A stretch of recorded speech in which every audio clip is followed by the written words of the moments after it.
Abdurrahman ibn Abi Bakr, un héros jusqu'à la fin. Il est l'exemple type de la moralité arabe sous toutes ses dimensions, les plus profondes. Si son père Abu Bakr fut le premier à se convertir à l'islam et à manifester un dévouement total au messager de Dieu, sallallahu alayhi wa sallam, son fils resta fidèle à la religion de ses ancêtres. Il était hors de question pour ce dernier de quitter l'idolâtrie. Sa rage contre l'islam était telle qu'il fut même présent aux côtés des négateurs lors des batailles de Badr et de Uhud.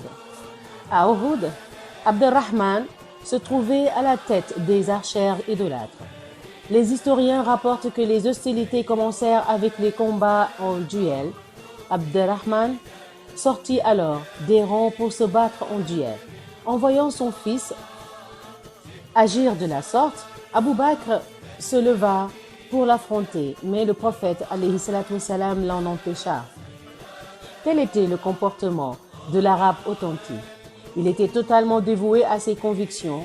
Lorsque l'arabe était convaincu par une idée ou une religion, il se soumettait intégralement à sa conviction et ne s'en ferait plus, à moins bien sûr qu'une nouvelle conviction ne parvienne à lui faire changer d'avis. Dans une telle situation, il changeait totalement d'opposition, sans se montrer faux ou hypocrite. Ainsi, malgré le respect, la confiance et la considération que Abdurrahman avait pour son père, il resta fidèle à ses convictions.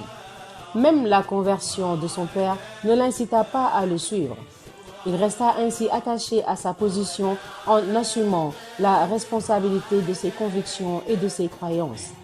Il décida de défendre les idoles des Quraysh et de combattre les croyants en leur nom. Mais un homme de cette trempe ne pouvait rester longtemps insensible à la vérité. Son authenticité et sa clarté allaient ainsi le guider vers le droit chemin. Un jour donc, naquit le nouveau Abdurrahman ibn Abi Bakr.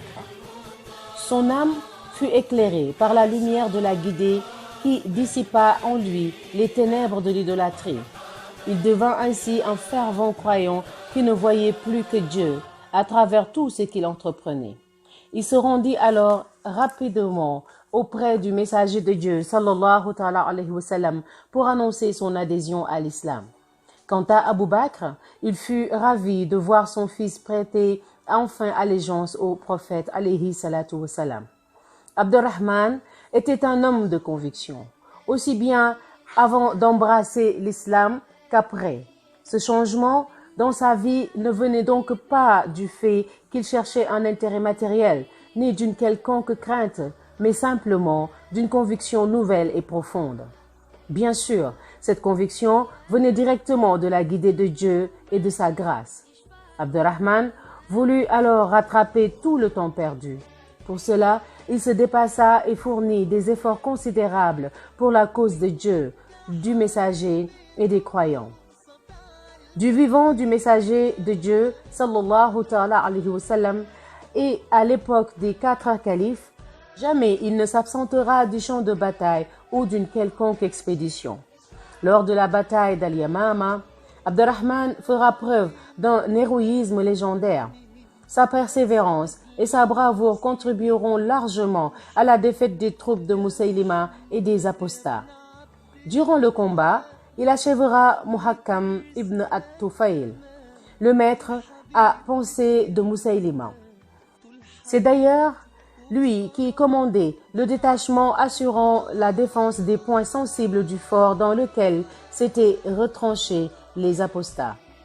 Lorsque Muhakkam périt sous les coups d'épée d'Abdurrahman et que ceux qui l'entouraient se dispersèrent, une géante s'ouvrit dans le fort, ce qui permit aux combattants musulmans de s'y engouffrer.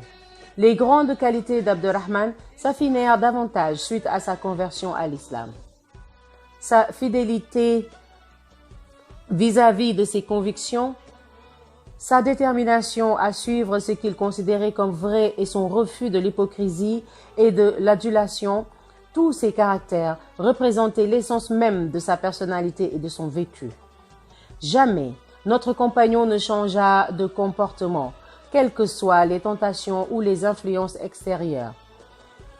Ses convictions restèrent inébranlables, même le jour où Muawiyah décida d'obliger les gens par la force à prêter allégeance à son fils Zaïd.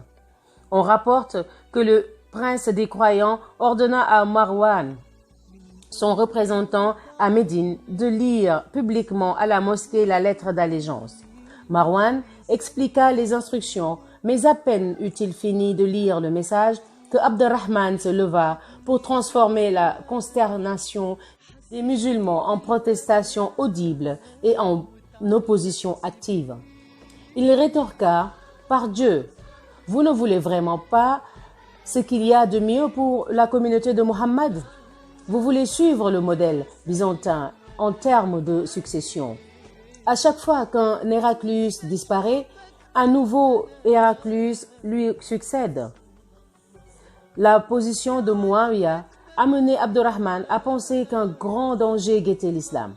Pour lui, le principe de Shura, consultation, qui permettait à la communauté musulmane de choisir son dirigeant, était menacé car Muawiyah voulait imposer une royauté où le pouvoir se transmettait de père en fils.